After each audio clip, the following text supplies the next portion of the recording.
Muy buenas tardes, jóvenes estudiantes. En esta oportunidad vamos a continuar con la segunda clase de su curso Gestión Empresarial. ¿Sí? Muy bien, sin antes, para los que son nuevos, de repente no me han no me he presentado o no saben quién soy. Soy el profesor Manuel Salas. ¿Sí? Pues bien, vamos a continuar con la clase. Sin antes, quiero por favor nuevamente dejarles una pequeña frase. Dice lo siguiente: el fracaso es la oportunidad de empezar de nuevo, pero más inteligentemente. Esto lo dice Henry Ford, el dueño y creador, fue en su tiempo, de los carros de la marca Ford. ¿Sí? Muy bien, vamos a continuar con la clase. En esta oportunidad el tema es Introducción a la Gestión Empresarial 2. Vamos a continuar con la clase que nos habíamos quedado el video pasado.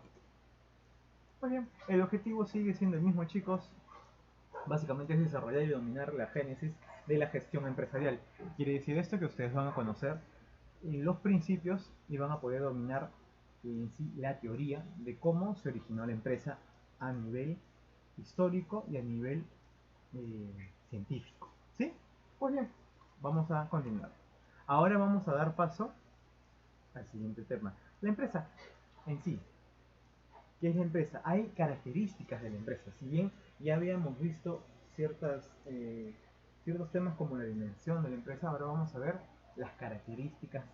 ¿Qué hace que una empresa sea ello? Empresa. Vamos a ver. En primer lugar tenemos que tiene un fin económico. ¿Qué quiere decir esto, chicos? Que la empresa va a tener un acceso a bienes y servicios. Básicamente es eso. Por ejemplo, la empresa, su finalidad y característica como finalidad es que la empresa tiene que crear bienes y servicios.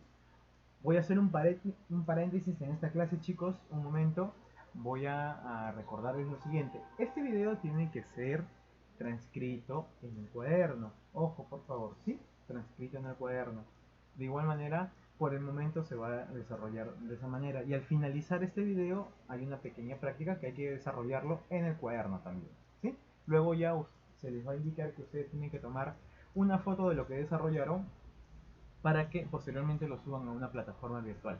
Ya lo vamos a estar viendo, tranquilos, chicos, y vamos a continuar con la clase. Entonces, siguiendo.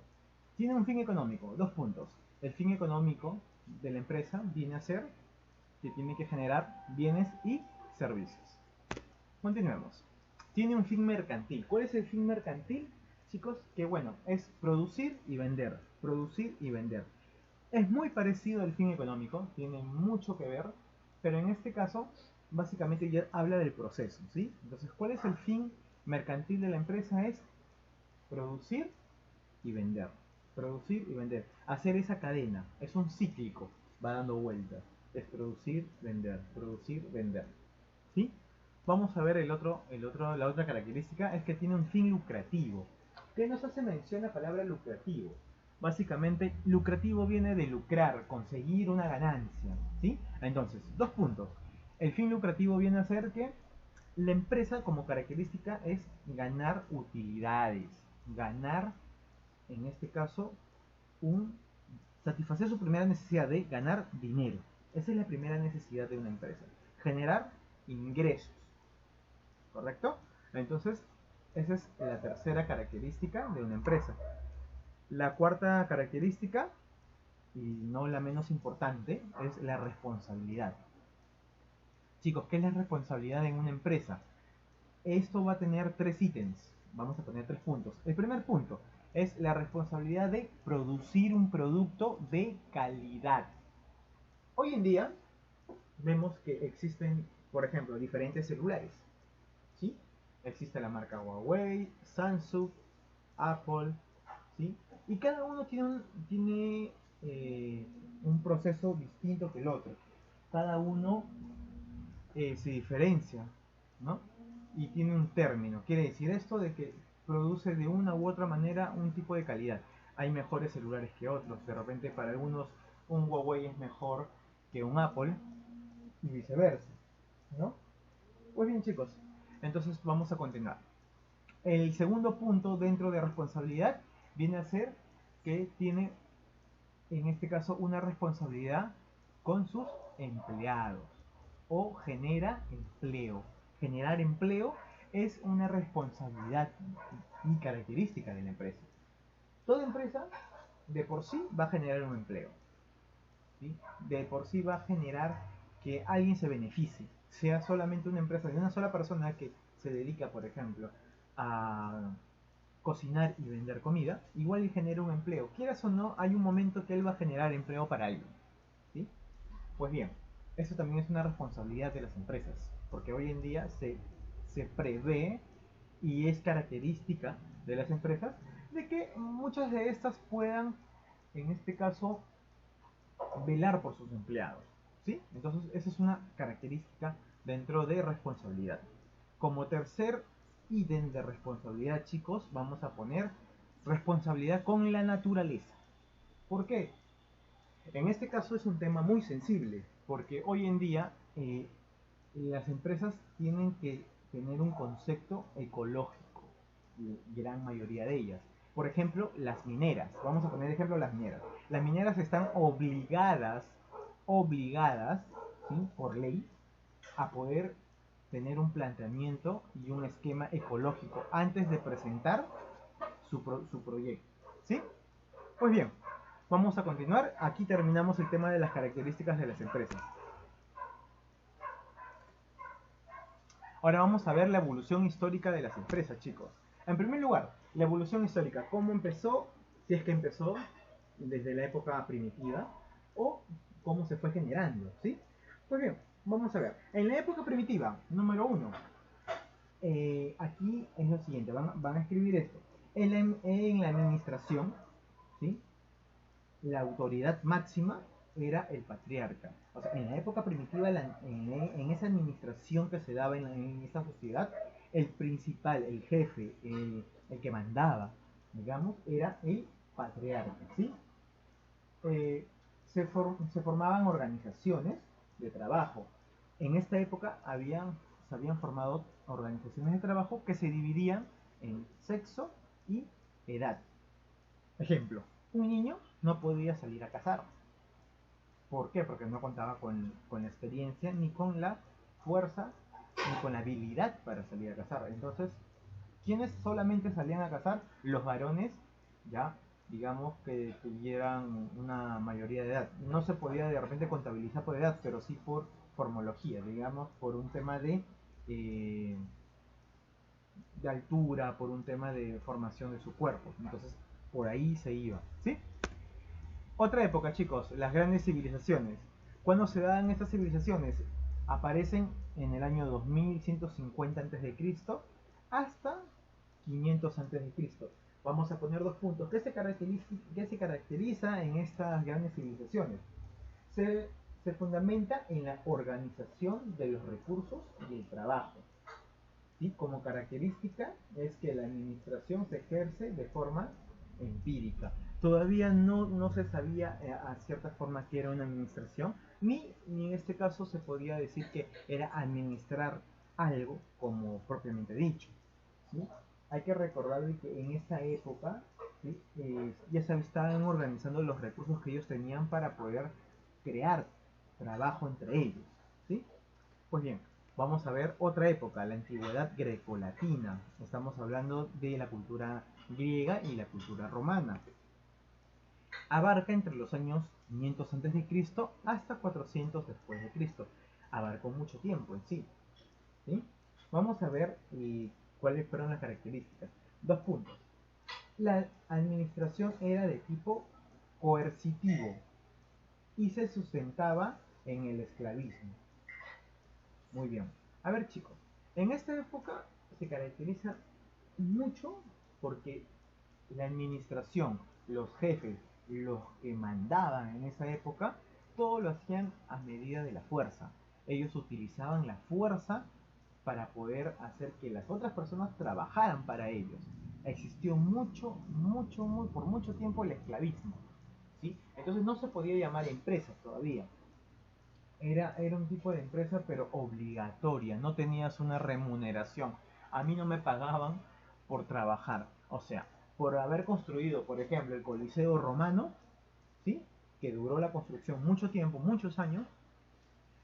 En este caso a nadie le pagaron, todos lo hicieron a la fuerza, ¿Sí? Muy bien. Vamos a ver entonces otra época.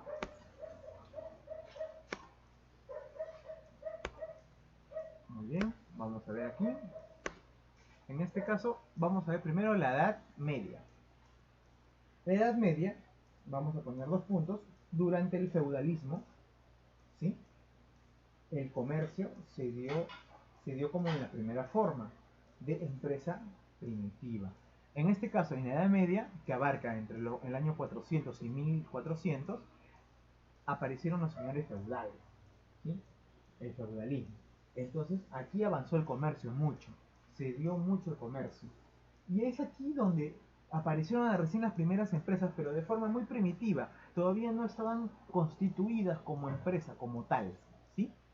Muy bien, esa es la característica principal de esta Edad Media. Si yo les pregunto, por ejemplo, en un examen les digo, en la Edad Media, ¿ya existían las empresas? Ustedes la respuesta podría ser, no, aún no. Existían empresas de forma primitiva, pero aún no concretamente. ¿Sí? Vamos a ir a la Edad Moderna, que abarca entre 1400 y 1700. ¿Sí? Pues bien, aquí pasó algo muy atípico. En la Edad Media, ¿qué ocurrió? Algo ocurrió que en verdad marcó la época. Fue que hubo la peste, en este caso la peste negra, y hubieron muchas masacres. ¿Sí?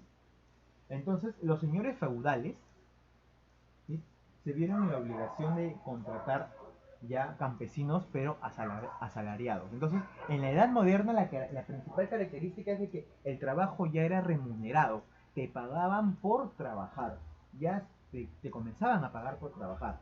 Quiere decir, en este caso, de que ya parecían, ya, digamos, incipientemente ya una empresa donde tú ibas, te contrataban y te pagaban por realizar un trabajo. Ojo con eso, ¿ah? Muy bien, ahora viene la revolución industrial, chicos. ¿Qué pasó en la revolución industrial? Pues bien, en la revolución industrial sucede lo siguiente, dos puntos. Este hecho provocó profundos cambios en la sociedad, ¿sí? Crecieron mucho las industrias y a su vez las empresas. Entonces aquí ya podemos hablar que en realidad ya aparece la empresa como tal. Empresa como la conocemos, no hoy en día, porque ahora las empresas han evolucionado mucho, pero digamos que las empresas ya han comenzado a tener, digamos, forma. Incipiente, pero forma. ¿Sí? Muy bien, sigamos. Siglo XX. ¿Qué pasó en el siglo XX, chicos? Básicamente ya las empresas ya estaban formadas, ya se dan varios recursos para las empresas y ya nacen conceptos, distintos conceptos que dicen que esto es empresa, que dicen de que ya se había formado las empresas. ¿Ya? Entonces, ahora lo que vamos a ver es que el concepto de empresa ya se llegó a formar distintamente. Siglo XXI. ¿Qué pasó en el siglo XXI? En el siglo XXI aparecen nuevas formas, nuevos mecanismos para poder conocer a la empresa en sí. Por ejemplo, en el siglo XXI ya aparece el Internet. Entonces quiere decir que la medida de trabajo cambia, las empresas evolucionan y crean varios métodos de trabajar, ¿sí? Al pasar el tiempo y los años también. ¿Ya? Entonces básicamente vamos a poner esto, que en el siglo XXI el Internet tiene mucho que ver en el cambio evolutivo de la empresa. ¿Sí? Pues bien, hasta aquí terminamos con lo que es evolución histórica de la empresa. Ahora vamos a hablar acerca de las etapas de la evolución. ¿Sí? En primera etapa se va a dividir en tres y la primera etapa es antes del dinero. Entonces vamos a poner antes del dinero para que ustedes puedan entender qué pasó en esa época cuando no existía el dinero como tal. ¿Sí? En primer lugar, los objetos y mercancías como capital. Quiere decir esto que en esta época donde no existía el dinero como lo conocemos hoy en día, como un papel moneda intercambiable, ¿sí?, existían otros objetos que suplantaban al dinero. Pero antes de eso existió algo. Nosotros podíamos hacer intercambio de objeto por objeto. Si yo podía intercambiar, por ejemplo, una vaca por un costal de trigo, por ejemplo, ¿no? Entonces eso tiene un nombre, ahorita lo vamos a ver. Siguiente, las riquezas de la gente se basaba en la posesión de los objetos y mercancías. Quiere decir esto, yo era considerado una persona muy rica o que tenía riquezas, siempre y cuando, por ejemplo, yo tendría unas 500 cabezas de ganado. De repente yo tenía 500 vacas. Y era considerada una persona muy rica, muy afortunada, muy rica, que podía tener varias cosas porque yo tenía esos 500 cabezas de ganado que eran mías. Entonces se consideraba a esa persona de buena posición. El método empleado es el trueque y el sistema de intercambio. Vamos a ver, primero, ¿qué es el trueque? 2 puntos. El trueque es el cambio de un objeto por otro. Simplemente eso, chicos. No hay que complicarse mucho. Yo tenía, por ejemplo, una vaca y Juan tenía trigo. Entonces yo le decía a Juan, ¿sabes qué? Quiero trigo, yo te doy vaca. Y él me decía, muy bien, vamos a hacer intercambio. Eso se llama trueque. Pero ¿qué pasó? Muchas veces, yo podía tener una vaca, pero no necesariamente el que tenía trigo quería una vaca, quería otra cosa. Entonces eso dificultaba a que se pudiera hacer este tipo de cambio. Así que existió el sistema de intercambio.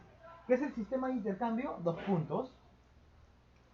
Es asignar valor a un objeto para poder hacer o crear intercambio de valores en una zona específica.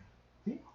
Por ejemplo, a ver chicos, en muchas zonas de Oceanía, ¿sí? Y hasta en América, por mucho tiempo las conchas marinas, ¿sí? Las conchas marinas fueron considerados un sistema de intercambio. Esto quiere decir, si yo tenía, por ejemplo, 10, 20, 30, 40, 50 o hasta 200 conchas marinas, yo podía intercambiarlo de repente por un costal de trigo, por una vaca. O sea, era considerado como la moneda en esa época. Por ejemplo, en Roma, en la época romana, a los soldados se les pagaba con sal. ¿Sí? ¿Por qué con sal? Porque era el bien más preciado en esa época. Y con la sal ustedes podían conservar, por ejemplo, las carnes. ¿Sí? Era como una refrigeradora, hablándolo así. Entonces, de ahí proviene la palabra salario, por ejemplo, ¿no? Entonces, es por eso que de esa época se consideraba la sal muy valiosa. Al igual, en la China, por ejemplo, el sistema de intercambio era los granos de arroz. Todo se comercializaba a base de granos de arroz. ¿Sí? Pues bien, esto es la época antes del dinero. Ahora vamos a ver la segunda, que es la aparición del dinero. ¿Qué pasó cuando apareció el dinero, chicos? El dinero.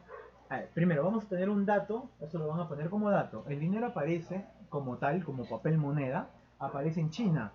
¿Sí? En China aparece, en el año 900. ¿Sí? Es ahí donde ellos fabrican el dinero, el papel moneda.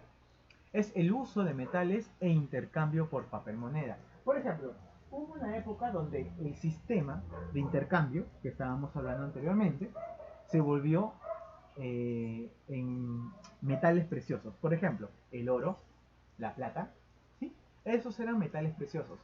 Pero le dieron un valor. Crearon el papel moneda y como tú no podías cargar mucho, digamos, podías cargar un costal de oro, no es lo mismo cargar un costal de oro que poder cargar de repente en los bolsillos unos 10.000 soles, que es papel nada más, sí, pero tienen el valor de 10.000 soles, por ejemplo. Entonces, ¿qué hacían ellos? Era dejar ese metal precioso e intercambiarlo por ese papel. Ese papel significaba, si tú tenías ese papel, significaba que tú tenías en tu posesión, tenías oro. ¿Sí? Entonces, así apareció el papel moneda. Unidad de medida en base al dinero. Quiere decir eso de que existió la unidad de medida en base al dinero. ¿Cómo es esto? De que yo asignaba cierto valor al papel moneda, yo le ponía, este papel vale 100 soles, este papel vale 200 soles y este papel vale 50 soles. Esto quiere decir de que yo ya le asignaba una unidad, le asignaba un valor a cada papel, a cada dibujo. ¿Sí? Ahora, vamos a ver. El uso del dinero como denominador y el uso del dinero como fondo prestable.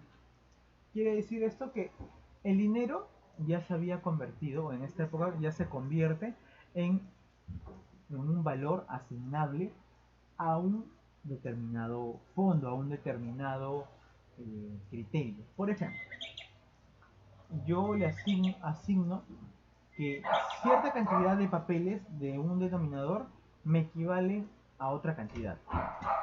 Por ejemplo, tengo 10 billetes de 100, esos son 1000 soles. Entonces, eso es asignarle un valor al fondo.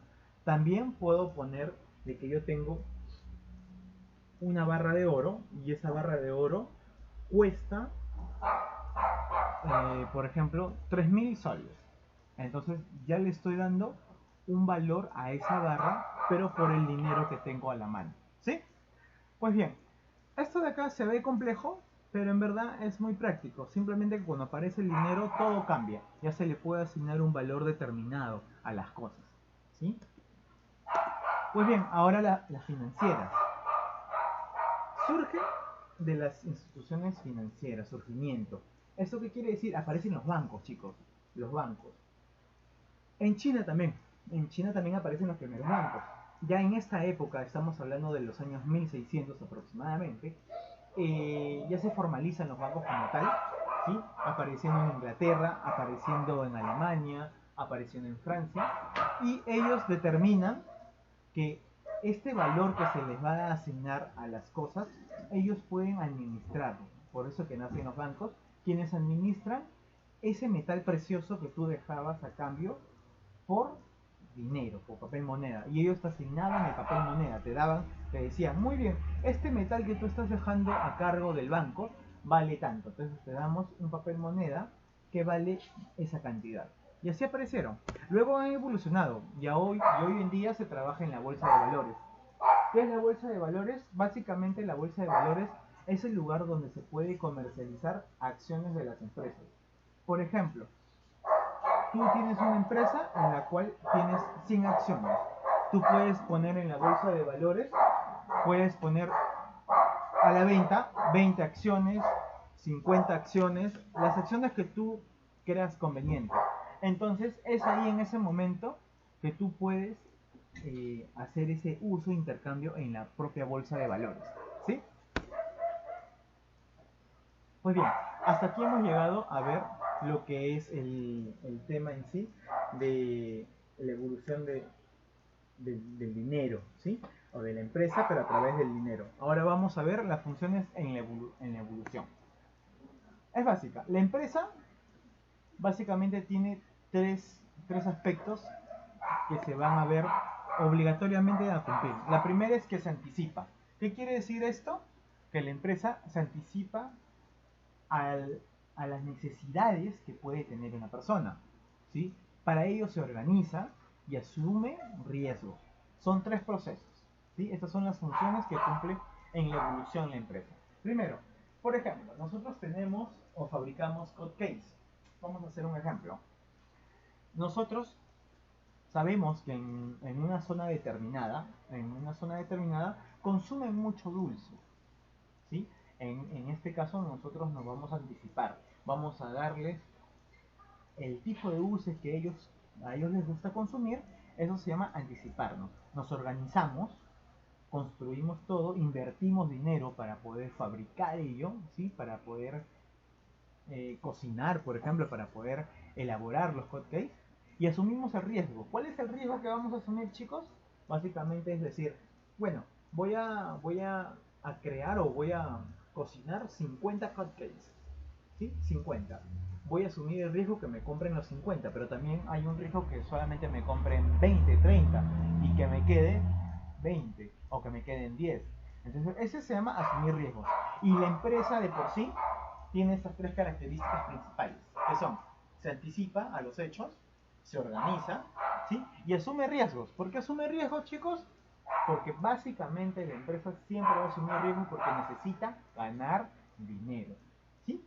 Bueno, hasta aquí ha llegado la clase del día de hoy, ¿sí? Espero que se haya entendido, espero que ustedes puedan haber captado esto, ¿sí? Y ahora les voy a dejar la práctica. Es una práctica que la van a desarrollar en el cuaderno, ¿sí? Son 5 preguntas sencillas que están en los dos videos, ¿sí? La primera, por ejemplo, dice, según la etimología, ¿de dónde proviene la palabra empresa? Sustente. Y hemos tocado ese tema, ¿de dónde proviene la palabra empresa? Etimológicamente hablando. Siempre recuerden esto. Hay que leer bien la pregunta, ¿sí? Número 2. ¿Qué es la dimensión industrial de la empresa? Ya hemos explicado la dimensión industrial. ¿Se acuerdan de las 3 I? Perfecto. Entonces, aquí está la respuesta. Solamente hay que estudiarlo nuevamente y hacer sustentar esa respuesta, ¿sí? En la Edad Media ya existía la empresa de forma institucional. Ojo, cuando me refiero a forma institucional quiere decir que ya tenía componentes, que ya era formalmente llamada empresa, ¿sí? 4. ¿Cuáles son las 3 etapas de la evolución empresarial? Chicos, lo hemos visto ahora. Esto básicamente está fácil para que lo puedan desarrollar. Y 5. Escriba 4 ejemplos de teoría innovadora. Recuerden de la teoría innovadora, chicos, básicamente es algo nuevo. Acuérdense, por ejemplo, del aplicativo TikTok, ¿sí? Ese ejemplo, por ejemplo, no vale para la respuesta, tienen que hacer otro, por si acaso. Bueno, chicos, hasta aquí llegó la clase del día de hoy. Nos vemos para en otra oportunidad para seguir con el curso. Hasta luego.